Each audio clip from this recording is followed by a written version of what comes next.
Hey guys, so Microsoft's press conference just ended a little bit ago, and I thought I'd just do a quick recap real fast. So the first thing shown was Metal Gear Solid 5. Metal Gear Solid 5 is going to be an open world game. It's confirmed to have a real-time system attached to it, and Kiefer Sutherland was doing the voice of Snake, or Big Boss. So it's entirely possible that David Hayter is completely out of the picture.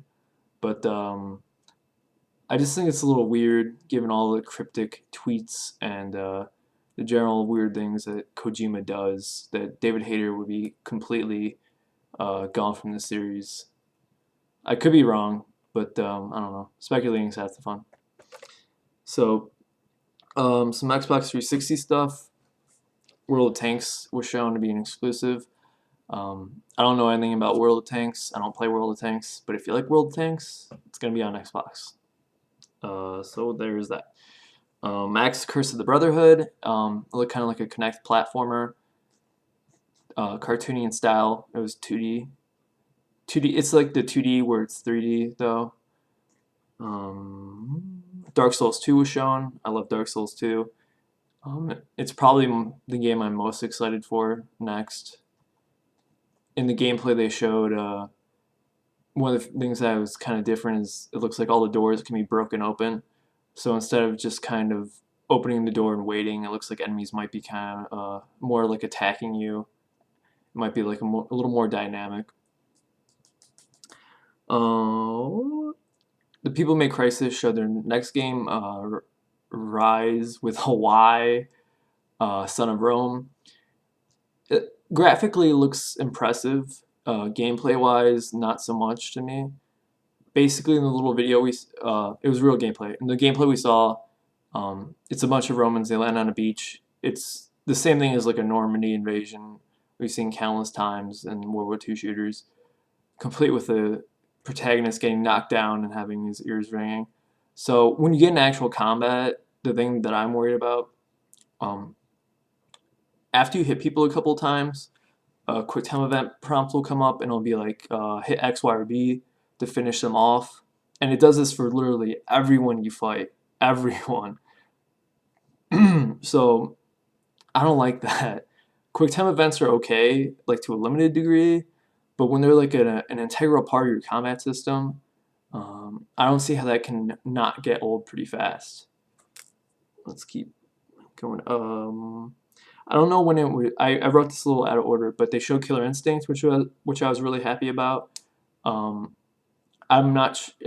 guessing it's gonna be a full-fledged game. It's confirmed to be Xbox One, even though graphically it doesn't look like it has to be Xbox One. It looks like it could definitely fit on the 360. It looks like it'll be utilizing the 2D 3D approach like Street Fighter 4 did, but not as cel shaded. It looks pretty combo heavy. They showed like a match between two people fighting, and the combo the guy in the match on was like a 16-hit combo. So it looks kind of like a quick, fast-paced fighter. I don't know much about the mechanics at all. One of the features I could tell they had was kind of like a burst mechanic. When you take too much damage and you do like an attack thing and blow people away, kind of recover health a bit or whatever. I don't know. Recover health. I don't know. It's kind of like the burst feature in Guilty Gear. It blows people away and you have some time to breathe. Okay, Insomniac showed up and they showed an exclusive game for the Xbox One called Sunset Overdrive, which is kind of a weird title. It's kind of like a Brink parkour shooter combined with maybe a little Jet Set Radio because it had some kind of like transportation system. It looks like you're fighting zombie type people, but they like bleed orange. So it looks like you're fighting people who like OD'd on Sunny Delight or something, which kind of makes more sense to me given the title Sunset Overdrive. Maybe Sunny Delight like takes over the future. And one of the side effects is people turn to monsters. I don't know. Forza 5. One of the main things is it has a Drivatar feature, which is like an AI controlled you. So when you're not playing the game will race for you, which is kind of weird. You can like win money that way and stuff. Basically, the game plays itself if you're not around, I guess.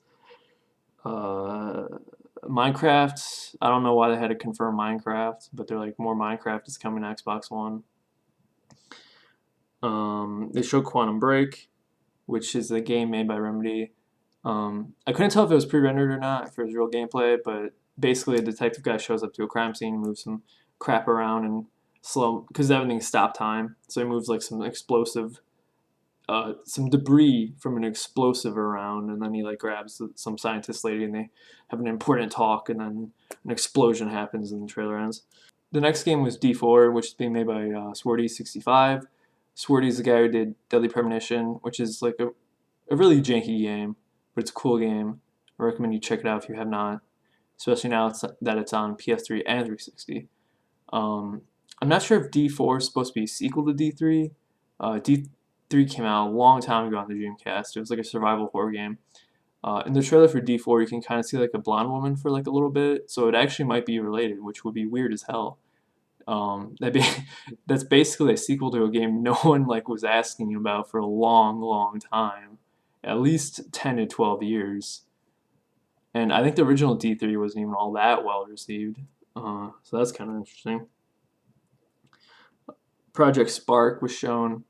It's kind of like a little big planet combined with what's that one?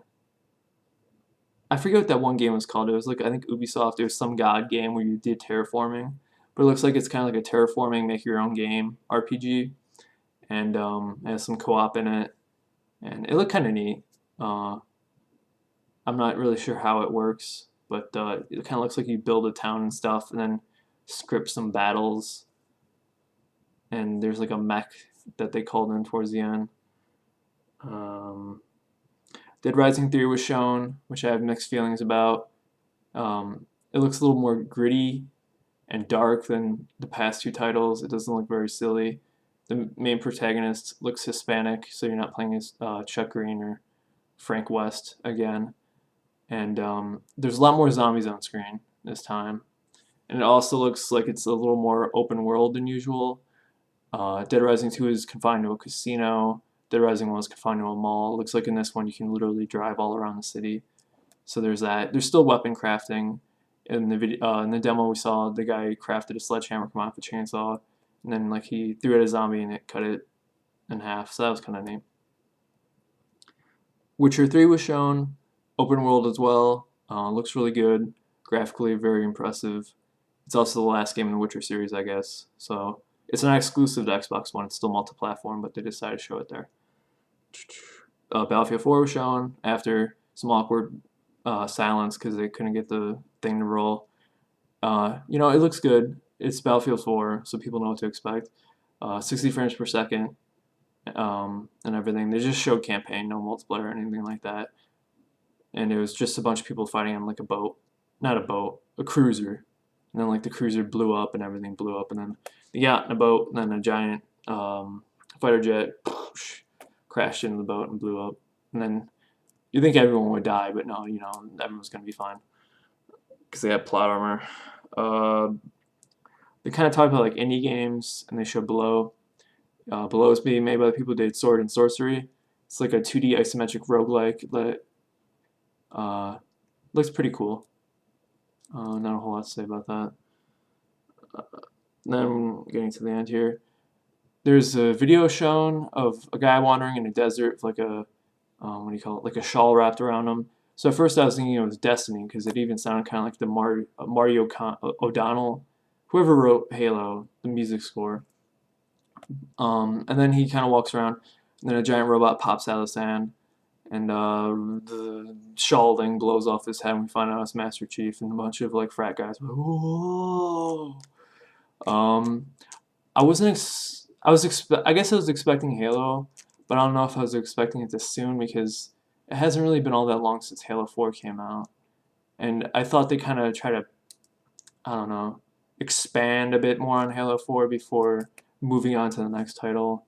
But I guess I kind of wanted that wow thing. Oh, there's a new Halo. There's a new Halo. Lastly was Titanfall. Titanfall is being made by people at Respawn Entertainment, former Call of Duty developers, Frank Zampella and stuff like that. Titanfall looks pretty cool. It's like Call of Duty combined with Hawken and Brink. It's like the footage they showed was of like a multiplayer session, but it was presented in a campaign like way. So while you're running around and stuff, you kind of get like some voice chatter stuff going on. So it kind of seems a little more involved than your typical multiplayer. Mm, um, there's when I mentioned parkour, you can kind of like run on walls and stuff like that, and you can jetpack. And there's mechs you can jump into, and then in the mech you can catch bullets and stuff. So that's pretty cool. And then you can rip people out of their mechs and throw them in the sky and then shoot them. And if you take too much damage, you can eject out of your mech and then jump on their mech again and shoot it from behind. So it looks pretty cool. That was basically all the games. I might have missed like, oh, Crimson Dragon. I did miss that. Crimson Dragon is being made by the people who did Panzer Dragoon.